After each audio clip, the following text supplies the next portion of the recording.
जय संविधान। जय संविधान।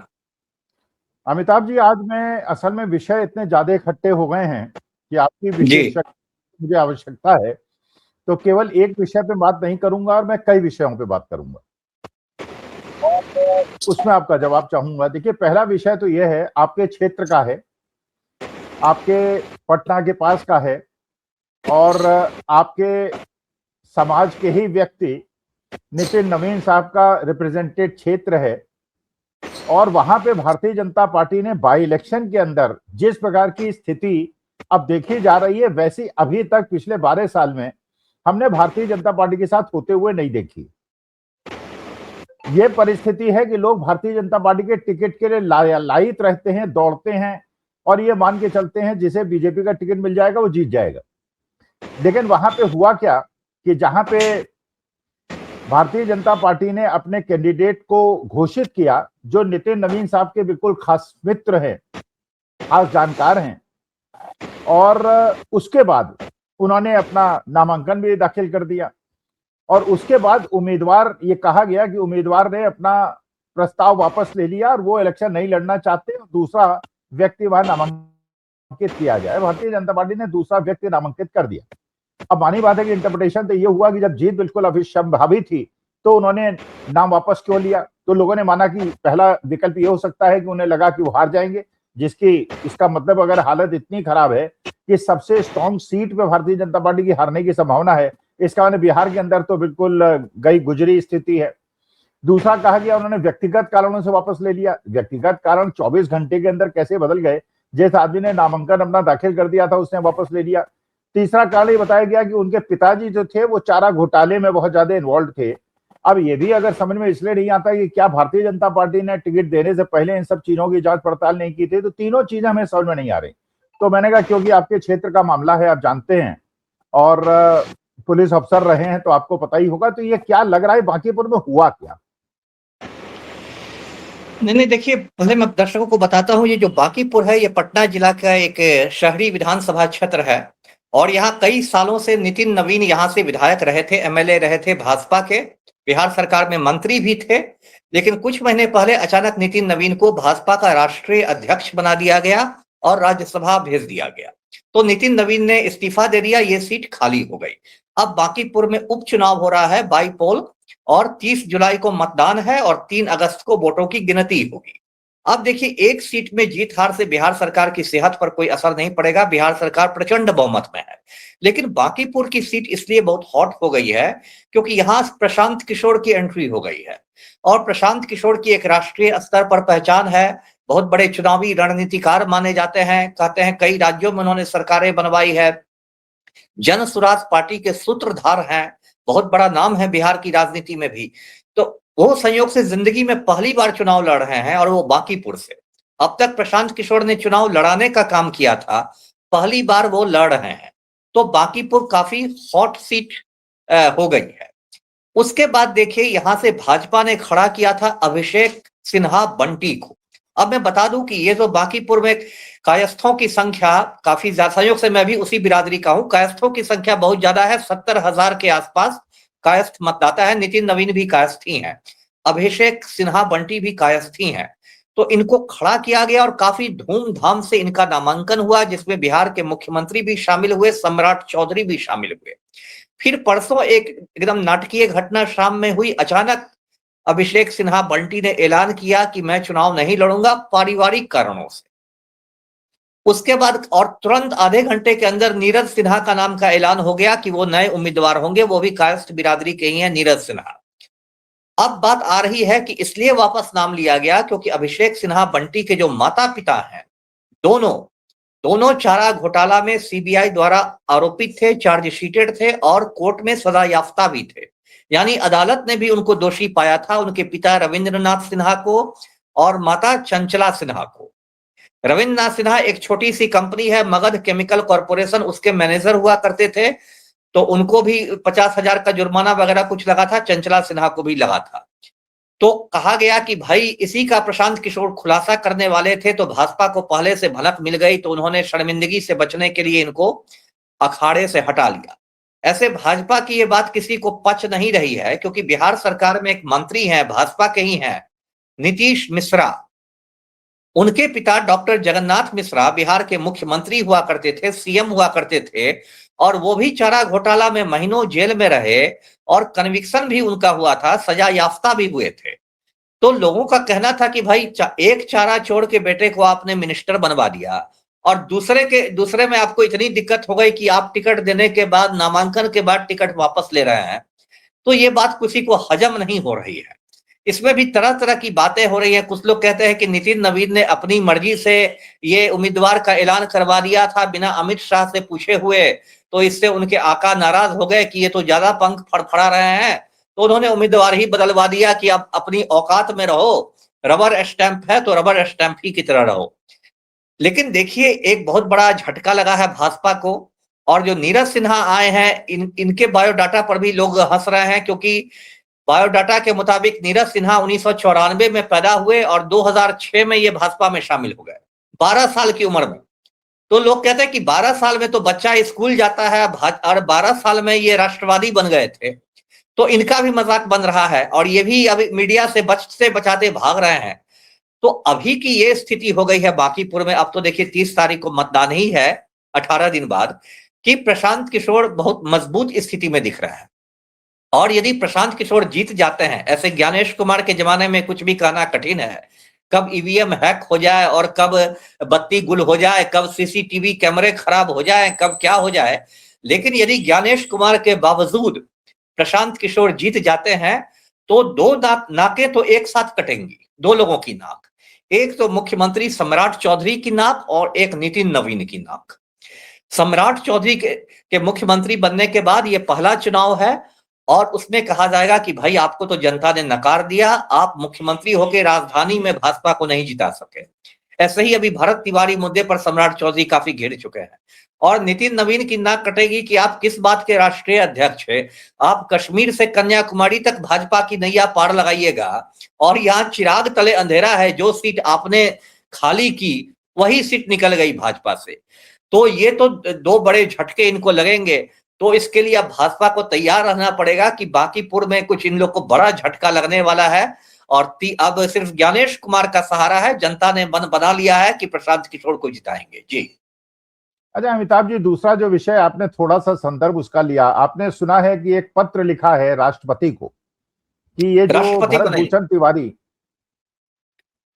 न्यायिक जांच आयोग को, न्यायिक जांच आयोग को लिखा है। अच्छा, जांच आयोग को लिखा है कि भरत भूषण तिवारी की जो हत्या हुई है वो एक बहुत नामी गिरामी एक पद पे बैठे हुए आदमी, मैं उनका नाम इसलिए नहीं ले रहा हूं कि भाई आप तो बहुत हिम्मती है, मैं उतना हिम्मती नहीं हूं। और आपने यह भी आकांक्षा मतलब आशंका व्यक्त की है कि आपकी जान को खतरा है। अब भाई इतना मैं भी हिम्मती नहीं हूं कि जान का खतरा होने के बावजूद खतरा लेते रहूं।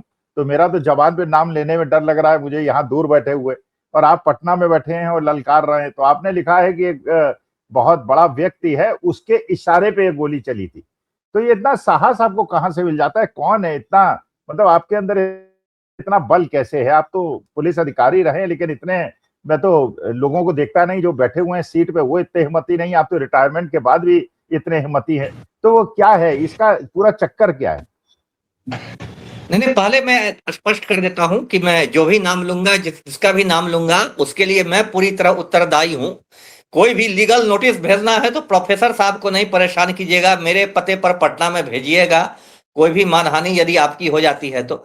देखिए दर्शकों को मैं बता दूं कि 17 जून को भरत तिवारी की पुलिस ने हत्या कर दी थी। ये बिहार के भोजपुर जिले का मामला है, बिलौटी गांव का मामला है। भरत तिवारी एक छोटा मोटा सामाजिक कार्यकर्ता था, स्थानीय मुद्दे उठाता था, थोड़ा गर्म मिजाज का था। उसने पुलिस पर पिस्तौल तान दी थी, जो उसने गलत किया था। उसके बाद पुलिस से समझा बुझा के उसको सरेंडर करवा दिया, पिस्तौल फेंकवा दी, और उसके बाद पुलिस ने उसको 5 गोलियां मार के उसको जान से मार डाला, उसके निहत्था होने के बाद। अब इस पर बहुत हंगामा हुआ और अब पड़ोसी राज्य यूपी में भी 8-10 महीने बाद चुनाव है, तो वहां भी एक बड़ा मुद्दा बनता दिखाई दे रहा है। जातीय समीकरण के हिसाब से देखें तो ब्राह्मण वोट बैंक पर खतरा हो गया है भाजपा के। तो एक न्यायिक जांच आयोग बिहार सरकार ने बनाया है। एक जस्टिस विनोद सिन्हा है, पटना हाईकोर्ट में जस्टिस है, अब रिटायर कर गए। वही न्यायिक जांच आयोग में ये जुडिशियल इंक्वायरी कर रहे हैं। अब उनको मैंने परसों एक पत्र भेजा है। मैंने पत्र में कहा कि भरत तिवारी की हत्या बिहार के जो मुख्यमंत्री हैं सम्राट चौधरी, उनके आदेश पर की गई है। और मैंने 3-4 बिंदु उसमें दिए हैं। मैंने कहा है कि पटना से एसटीएफ के कमांडो भोजपुर भेजे गए, जबकि एसटीएफ के कमांडो तभी भेजे जाते हैं जब किसी बहुत खूंखार क्रिमिनल को पकड़ना होता है, किसी बहुत दुर्दांत अपराधी को पकड़ना होता है, तभी एसटीएफ के कमांडो जाते हैं। भरत तिवारी कोई खूंखार अपराधी नहीं था, वो कोई सामान्य अपराधी भी नहीं था, वो तो एक सामाजिक कार्यकर्ता था, छोटा मोटा सामाजिक कार्यकर्ता था। उसके लिए पटना से कमांडो भेजे जाने का क्या मतलब था? और ये कमांडो सम्राट चौधरी ने भेजे और अपनी वाहवाही के चक्कर में इन्होंने एक निर्दोष लड़के को मरवा दिया। दूसरी बात मैंने ये उठाई है कि कमांडो भेजने के बाद भी भोजपुर के एसपी भरत तिवारी की हत्या के लिए तैयार नहीं हो रहे थे। अब एसपी तो बेचारा पढ़ा लिखा आदमी है, आईपीएस है, जान रहा है कि गैर कानूनी मामला है। तो जो बिहार पुलिस मुख्यालय है, पटेल भवन नाम है उसका, बिहार पुलिस मुख्यालय से एक वीडियो कॉल गया एसपी भोजपुर को, एक बहुत सीनियर आईपीएस का, और कहा गया कि जब हाथी पागल हो जाता है तो उसको मार डाला जाता है। तो एसपी भोजपुर पर यह दबाव बनाया गया कि अब भरत तिवारी को मारना है आपको और कोई बहानेबाजी मत कीजिए। इसके बाद देखिए, भरत तिवारी ने जब पिस्तौल फेंक दी तो घटना स्थल पर उसको 3 गोलियां मारी गई। इसके बावजूद वो जिंदा रहा, होश में था वो। तो फिर कहा गया कि नहीं, इसको तो बचने नहीं देना है, तो एम्बुलेंस के अंदर उसको 2 गोलियां और मार दी गई। टोटल 5 गोलियों से उसकी जान गई है। और ये सारे काम हमारे जो 7वीं फेल मुख्यमंत्री हैं सम्राट चौधरी, वो पटना में रह के अपने मतलब मॉनिटरिंग कर रहे थे, क्योंकि इनको बहुत शौक हो गया था कि भाई लोग मेरी वाहवाही करें, एकदम सम्राट मॉडल की चर्चा हो जाए पूरे देश भर में। कितने कड़क मुख्यमंत्री बिहार में आए हैं, चंद्रगुप्त मौर्य के बाद यदि कोई पाटलिपुत्र की गद्दी पर बैठा है तो सम्राट चौधरी ही बैठे हैं। तो इन्होंने कर दिया। अब इसमें वही बात हो गई कि चौबे से छब्बे बनने के चक्कर में ये दूबे बने हैं। अब ये मामला इनके गले की हड्डी बन गया है। भाजपा आला कमान बड़ा नाराज हो गया है कि तुमने तो हमारा ब्राह्मण वोट बैंक बिगाड़ दिया है। तो यही है मामला कि मैंने इसकी सूचना न्यायिक आयोग को दी है। मैं उम्मीद करता हूं कि 1-2 दिन में मुझे न्यायिक आयोग से सम्मन आ जाए, बुलावा आ जाए, तो मैं सशरीर जाके आयोग के समक्ष उपस्थित होऊंगा और मैं ये सारी बातें रखूंगा कि भाई न्याय देना है तो सम्राट चौधरी जी को बेउर जेल भेजिए, और नहीं तो लिपापोती तो कर ही दीजिए। जी। अच्छा अमिताभ जी, एक तीसरी चीज पूछता हूं, ये भी आपके विशेषज्ञता से संबंध रखती है। अभी ये घटना घटी मेरठ के अंदर, उत्तर प्रदेश के अंदर। मेरठ में एक दलित लड़की की हत्या हुई। अच्छा, उसके बाद जो दलित युवक हैं वो आंदोलनकृत हो गए, उन्होंने सड़क पे आंदोलन शुरू कर दिया। अच्छा, वो सारे के सारे दलित थे। अच्छा, उसके बाद वहां एसएसपी साहब पहुंचे, पुलिस फोर्स के साथ पहुंचे, और जो पुलिस के अंदर वैन के अंदर दलित युवकों को बिठाया गया था, वो वैन के अंदर घुसे और उन्होंने थप्पड़ मारने शुरू कर दिए। 2-3 लोगों को खूब थप्पड़ मारे, जो वीडियो में रिकॉर्ड हो गया। उसके बाद बड़ी निंदा हुई कि भाई जब पुलिस कस्टडी में कोई आदमी हो तो एसएसपी जैसा अधिकारी वहां जाके उन्हें थप्पड़ मारे, ये तो उचित नहीं लगता। लेकिन फिर उन्होंने, एसएसपी साहब ने स्पष्टीकरण दिया कि नहीं भाई, ये तो संविधान अनुरूप है और ये लोग जिनको मैंने पीटा ये तो पहले इसके क्रिमिनल्स हैं, और इसलिए किसी क्रिमिनल को पुलिस कस्टडी में पीटने का पूरा अधिकार है। तो एक तो ये देखा जहां पिटने वाले दलित थे और पीटने वाला ब्राह्मण था। अच्छा, इसके बाद मुजफ्फरनगर के अंदर घटना घटती है। वहां पे कांवड़ जो है वो जाते हैं और वहां पुलिस अधिकारी से उनका विवाद होता है, और जो कांवड़ी हैं वीडियो में दिखाई पड़ रहा है पूरे उत्तेजित हो रहे हैं, उन्हें धमकी दे रहे हैं, लेकिन वहां कोई कार्रवाई नहीं होती। तो मैं ये कह रहा हूं कि ये जो एक हमारे देश के अंदर माना जाता है कि जो सवर्ण लोग हैं वो ये मानते हैं कि दलितों पे, आदिवासियों पे उत्पीड़न करना उनका अधिकार है, और मुजफ्फरनगर में कांवड़ियों को कुछ नहीं कहा जाता, और यहाँ दलित जो समर्थक हैं जो वैन के अंदर बैठे हैं उनको जाके पीट दिया जाता है। तो जब आप पुलिस अधिकारी थे तो क्या पुलिस में ये माना जाता है कि सवर्णों का कोई अलग टाइप का अधिकार है और दलित आदिवासी को पीटना जो है वो किसी के लिए भी अनुमन्य है? ये क्या समझते हैं मुजफ्फरनगर और मेरठ के अंदर, और दोनों बगल बगल के डिस्ट्रिक्ट हैं, वहां पे इस प्रकार की घटना का क्या इंटरप्रिटेशन क्या है आपका? अब इंटरप्रिटेशन तो यही है कि देखिए, उत्तर प्रदेश में अंधेर नगरी चौपट राजा के हालात हैं, और ये भले ही योगी आदित्यनाथ की जितनी भी जय जयकार कर दे गोदी मीडिया की बुलडोजर बाबा हैं, योगी मॉडल है, ऐसे है वैसे है, वहां विशुद्ध अराजकता है उत्तर प्रदेश में। अब पहले मैं मेरठ की घटना पर आता हूं। मेरठ में ललिता गौतम नाम की एक दलित लड़की थी। उसकी हत्या हो जाती है। उसके बाद रोषपूर्ण प्रदर्शन हो रहा था सड़कों पर, जिसमें ज्यादातर दलित समाज के लोग थे। उन लोग को पकड़ के जो कैदी वाहन जो होता है, प्रिजनर्स वैन होता है, उसमें भेजा गया।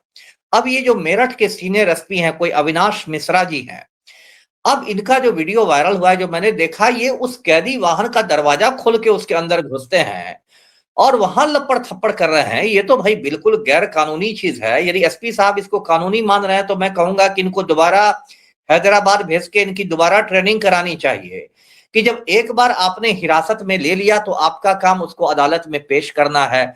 अदालत उनको जेल भेजेगी, जमानत होगी, वो कानूनी प्रक्रिया होगी। आपने ये थप्पड़ चलाना कब से सीख लिया? और ये तो जो आपने कहा कि सवर्ण वाली बात, तो देखिए पुलिस वाले भी इसी समाज से आते हैं। पुलिस वाले कौन आसमान के फरिश्ते हैं? तो हमारे समाज में जो जातीय पूर्वाग्रह है उससे तो ये लोग ग्रस्त रहते ही हैं। अब ये जो अविनाश मिश्रा है, मैं इनको व्यक्तिगत रूप से नहीं जानता, लेकिन मान लीजिए ब्राह्मण होंगे तो बचपन से ही हो सकता है वो उस परवरिश में बड़े हुए हों जिसमें दलितों को मनुष्य माना ही नहीं जाता हो। बचपन से ही इनके दिमाग में छुआछूत का कचरा हो, जात पात का कचरा हो, ऊंच नीच का कचरा हो, तो वो आईपीएस की वर्दी पहन लेने से तो वो कचरा खत्म नहीं हो जाएगा। तो वही अब जातीय पूर्वाग्रह इनका सामने आ रहा है।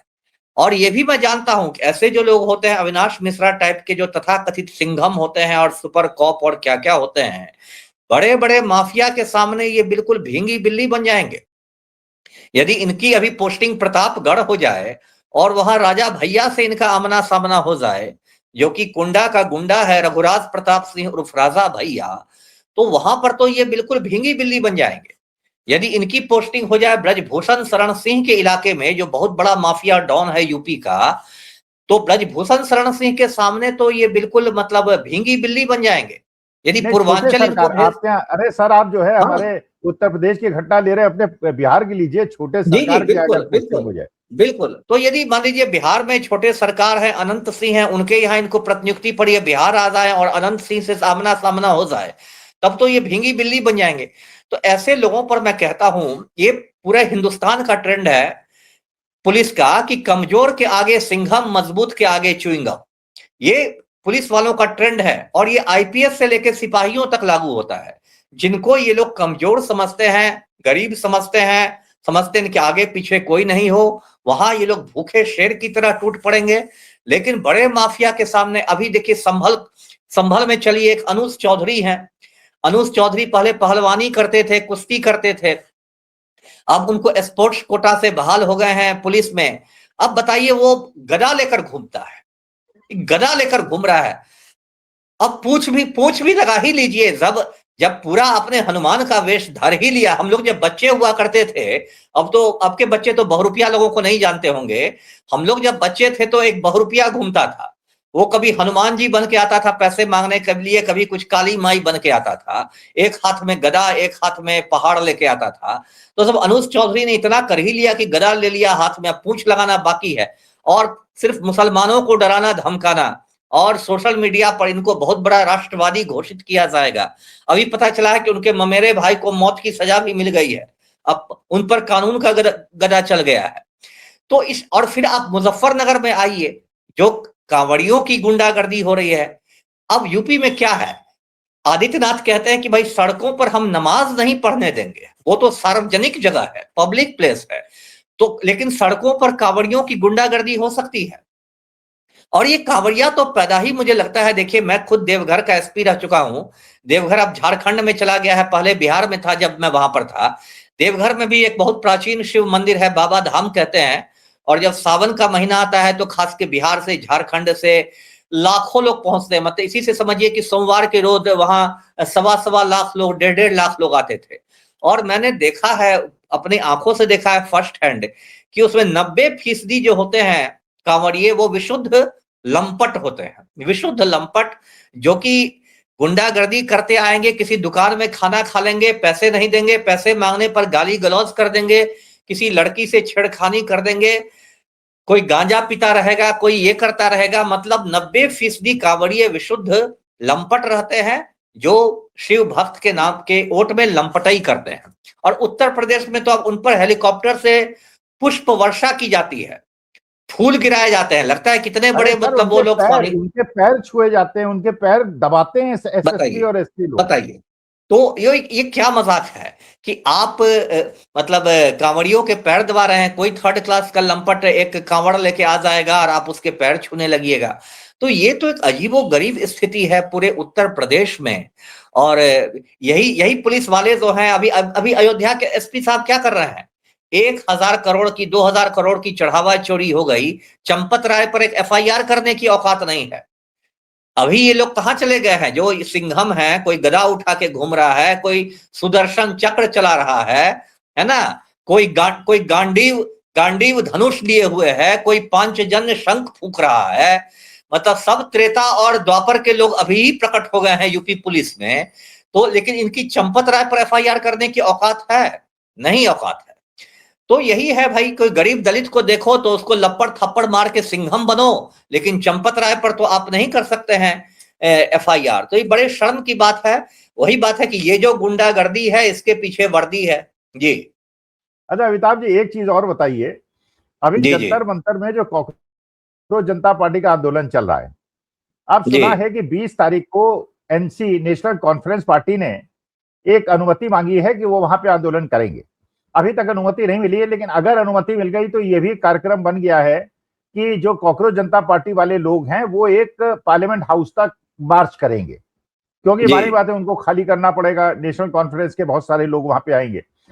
अच्छा ये भी पता चला है कि वो राष्ट्रपति भवन जाएंगे, पार्लियामेंट हाउस जाएंगे और उसके बाद आके फिर पार्लियामेंट हाउस में बैठ जाएंगे। तो मैं जस्ट कल्पना कर रहा था, मेरे को ये लग रहा था कि 20 तारीख बड़ी इंपॉर्टेंट है हमारे आंदोलन के इतिहास में। जब ये बाहर जाएंगे तो कितने लोग इनमें जाएंगे भाई? अभी वहां 1,000-2,000 लोग बैठे हुए हैं, 20,000 आएंगे या यही 1,000-2,000 आएंगे? पुलिस उनको रोकेगी कि नहीं रोकेगी, बैरिकेड्स लगाएगी कि नहीं लगाएगी? ये लोग बैरिकेड्स को पार करेंगे, क्या इनसे वैसे ही व्यवहार होगा जैसे यूथ कांग्रेस एनएसयूआई के साथ होता है? फिर जब ये लौट के आएंगे इनको जंतर मंतर घुसने दिया जाएगा कि नहीं घुसने दिया जाएगा? क्योंकि मानी बात है, जैसे बताया जा रहा है कि पुलिस एडमिनिस्ट्रेशन ने इनको अनुमति नहीं दी है जंतर मंतर में बैठने की, तब भी ये बैठे हुए हैं। तो और ये मानी बात है कि 20 तारीख को डिसाइड हो जाएगा कि जो सोनम वांगचुक साहब बेचारे भूख हड़ताल में बैठ गए और नेहा बोरा वहां भूख हड़ताल में बहुत सारे बच्चे बैठे हुए हैं, क्या इनकी ये तपस्या सफल होगी? ये 20 तारीख को आपको क्या लगता है, क्या संभावना आप देखते हैं और क्या आपका इसका रिएक्शन है, इस पर्टिकुलर घटना जो 20 तारीख को होगी? नहीं, 20 को जो रिएक्शन होगी, अभी आप जान रहे हैं मानसून सत्र शुरू होने वाला है 20 जुलाई से संसद का, और उसके पहले ये जंतर मंतर पर आंदोलन चल रहा है। सोनम वांगचुक जो कि एक बहुत प्रतिष्ठित सामाजिक कार्यकर्ता है, मैग्सेसे पुरस्कार ले चुके हैं, गांधीवादी हैं, वो शांतिपूर्ण तरीके से बिल्कुल गांधी जी के बताए रास्ते पर चलकर भूख हड़ताल पर हैं। उनकी एक ही मांग है कि जो देश के शिक्षा मंत्री हैं धर्मेंद्र प्रधान, वो इस्तीफा दे दे। लेकिन जो और उनकी तबीयत लगातार बिगड़ती जा रही है। वो अब तक 7 किलो वजन उनका घट चुका है और बार बार डॉक्टर उनको देखते हैं और कहते हैं कि बड़ी इनकी खराब स्थिति है, लेकिन वो भी अपना डटे हुए हैं। उनमें भी इच्छा शक्ति है, आत्मबल है, तो डटे हुए हैं। अब सरकार तो देखिए लगता है एकदम मतलब कान में तेल डाल के, अंग्रेजों की सरकार जो थी वो ज्यादा संवेदनशील थी। जब हिंदुस्तान गुलाम था तब गांधी जी यदि भूख हड़ताल पर बैठते थे तो उस समय अंग्रेजों का कुछ रिएक्शन भी होता था। लेकिन अभी की सरकार तो ना, मतलब धर्मेंद्र प्रधान ने तो कह दिया है कि लोग दहशतगर्द ही हैं, इन लोग को आतंकवादी ही घोषित कर दिया है। जो प्रधानमंत्री हैं वो अपना कहाँ ऑस्ट्रेलिया में कंगारू से मिल रहे हैं और कहाँ न्यूजीलैंड में नाच रहे हैं, तो उनको तो फुर्सत ही नहीं है। और यहाँ पर संवेदनहीन सरकार है। देखिए पार्लियामेंट का मार्च तो होगा ही होगा, अब देखना है कितने लोग आएंगे। यदि उसमें किसान लोग शामिल हो जाएं तब तो सोने पर सुहागा हो जाएगा, तब तो जय जवान जय किसान हो जाएगा। हिंदुस्तान के जो नौजवान हैं वो भी आ जाएंगे, किसान भी। अब ये बात भी है कि उनको संसद तक पहुंचने नहीं दिया जाएगा, ये बात भी मान के चलिए। वो लोग बैरिकेडिंग कर देंगे और बैरिकेडिंग के बाद जो होता है वाटर कैनन चलाएंगे, पानी की तेज पानी के बौछार करेंगे, लाठीचार्ज भी करेंगे। ये सरकार तो बिल्कुल दमनकारी सरकार है। लेकिन चलिए पूरी दुनिया तो देखेगी ना कि क्या हिंदुस्तान में हो रहा है, किस तरह से ये जेन जी को कुचल रहे हैं। और जो संसद है, लोकतंत्र का मंदिर है, वहां आप जाने से अपने ही देश के लोगों को रोक रहे हैं। जिस संसद में आतंकवादी घुस चुके हैं, मैं याद दिला दूं कि ये भारतीय संसद है। जब आडवाणी जी गृह मंत्री थे 2001, मुझे लगता है 2001 के आसपास, तो उस संसद में आतंकवादियों का प्रवेश हो गया था। तो आतंकवादी इस देश के संसद में घुस सकते हैं, लेकिन इस देश का नौजवान और गांधीवादी लोग नहीं घुस सकते हैं। तो चलिए इसी बहाने सरकार की पोल खुलेगी, ये लोग जाने तो नहीं देंगे। ये भी संभव है कि उसके पहले, क्योंकि अभी 20 तारीख आने में भी 8 दिन है, सोनम वांगचुक की तबीयत और बिगड़ जाए तो हो सकता है पुलिस उनको गिरफ्तार करके मतलब अस्पताल में भर्ती करा दे। ये भी हो सकता है कि पुलिस उनको, सरकार को लगे कि अरे भाई इनके साथ कुछ हो जाएगा तब तो और बवाल हो जाएगा, तो हो सकता है पुलिस इनको गिरफ्तार कर ले। लेकिन अब देखिए टकराव तो बढ़ता जा रहा है और इस टकराव के लिए पूरी तरह ये जो संवेदनहीन सरकार है वो जिम्मेदार है कि आप जेनजी का कुछ सुनना ही नहीं चाहते हैं। जैसे आपको याद होगा 1989 की बात है, चीन में घटना हुई थी बीजिंग में, टियानानमेन स्क्वायर। टियानानमेन स्क्वायर जो बीजिंग का सबसे बड़ा चौक है, उस पर हजारों नौजवान इकट्ठे हो गए थे और वो लोग सुधार चाहते थे, कुछ राजनीतिक सुधार। तो अंत में चीन की क्या तानाशाहों ने वहां पर टैंक भेज दिया और हजारों नौजवानों का कत्ल कर दिया था। तो वही उसी वाली स्थिति की ओर लगता है भारत भी जा रहा है कि आप नहीं सुनेंगे, आप सबको कुचलने लगेंगे। और अब देखिए, मैंने कहा ना, विद्रोह की चिंगारियां फूट रही हैं। अभी परसों सुप्रीम कोर्ट में क्या हुआ है, प्रबल प्रताप ने जो चीफ जस्टिस को गालियां दी है, तो मैं कोई इसका समर्थन नहीं करता, कोई ये नहीं कहता कि ठीक है आप उनकी मां को गाली दे दें, इसको मैं सही नहीं करता, लेकिन ये बताता है कि आम आदमी में कितना गुस्सा है। इसलिए प्रबल प्रताप से ज्यादा सुप्रीम कोर्ट को आत्मनिरीक्षण की जरूरत है कि क्यों एक आम आदमी इतना डेस्परेट हो गया है कि कुछ साल पहले तक कोई सुप्रीम कोर्ट पर उंगली नहीं उठाता था, आज सरेआम उसको गालियां दी जा रही है। उसका वीडियो पूरे हिंदुस्तान में वायरल हो रहा है, हर आदमी के फोन में देख रहा है कि सुप्रीम कोर्ट के जस्टिस को गाली दी जा रही है और सुप्रीम कोर्ट को उस पर अवमानना करने की हिम्मत नहीं है, शायद इस डर से कि भाई मामला और न तूल पकड़ ले। तो देखिए विद्रोह की चिंगारियां तो उठने लगी है और ये चिंगारियां कब शोला बन जाए ये हम लोग को देखना होगा। जी नहीं, बल्कि वो जो जस्टिस विश्वनाथन है उन्होंने बड़ी अच्छी टिप्पणी की। उन्होंने कहा फ्रस्ट्रेशन बहुत ज्यादा बढ़ गया है। मैंने उन्होंने एक्नॉलेज किया कि जो जनता है बहुत ज्यादा, बिल्कुल तो जस्टिस विश्वनाथ के बारे में मैंने सुना, लोग बताते हैं बड़े अच्छे जज साहब हैं और बड़े खुले दिमाग के हैं, इसीलिए उन्होंने ये टिप्पणी भी कर दी, एक्नॉलेज कर लिया। अच्छा, एक आखिरी प्रश्न पूछता हूँ, क्योंकि आप तो आईपीएस रहे हैं, तो आईएफएस और आईएएस लोगों के बारे में भी आपको नॉलेज होगी। अभी जैसे ऑस्ट्रेलिया न्यूजीलैंड का दौरा हुआ मोदी जी का, अच्छा, अब जैसे वहां यूरोप के अंदर हुआ था, वो ऑस्ट्रेलिया न्यूजीलैंड में भी पत्रकारों ने पूछना शुरू कर दिया कि आप भाई पत्रकार सम्मेलन क्यों नहीं करते, हमारी बातों का जवाब क्यों नहीं देते।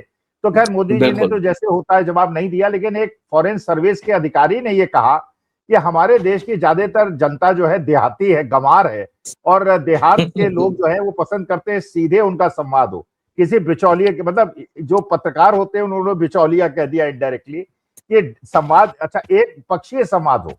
माने वहां हिंदुस्तान की जनता इतनी मूर्ख है कि वो प्रश्न नहीं पूछती है, केवल ये मन की बात सुन के।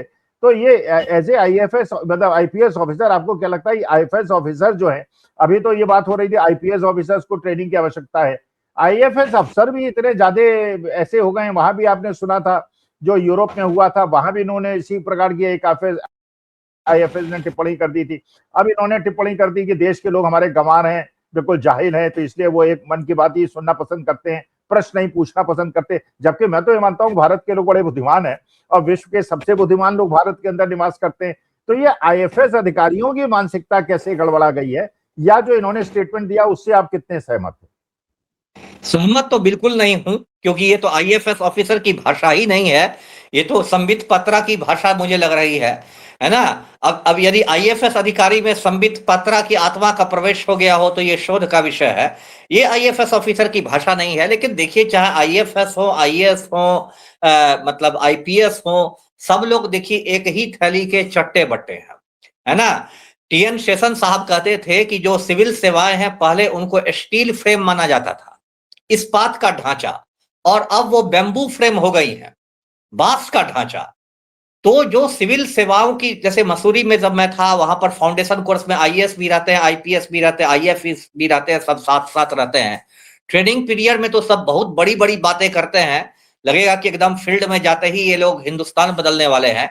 लेकिन फील्ड में जाने के बाद इतने समझौतावादी हो जाते हैं कि उसके बाद ये इसी तरह मस्का लगाने लगते हैं। और जो पहले के राजाओं के दरबार में चारण भाट रहते थे, कितना भी बड़ा नालायक राजा रहता था तो चारण भाट उसकी जय जयकार करते थे और वो सोने की अशर्फियां उछालता था चारण भाट पर। आजकल के सरकारी अधिकारी वही बन गए। ये देखिए जयशंकर साहब, ये जो एस जयशंकर हमारे विदेश मंत्री हैं, ये भी आईएफएस थे, 77 बैच के।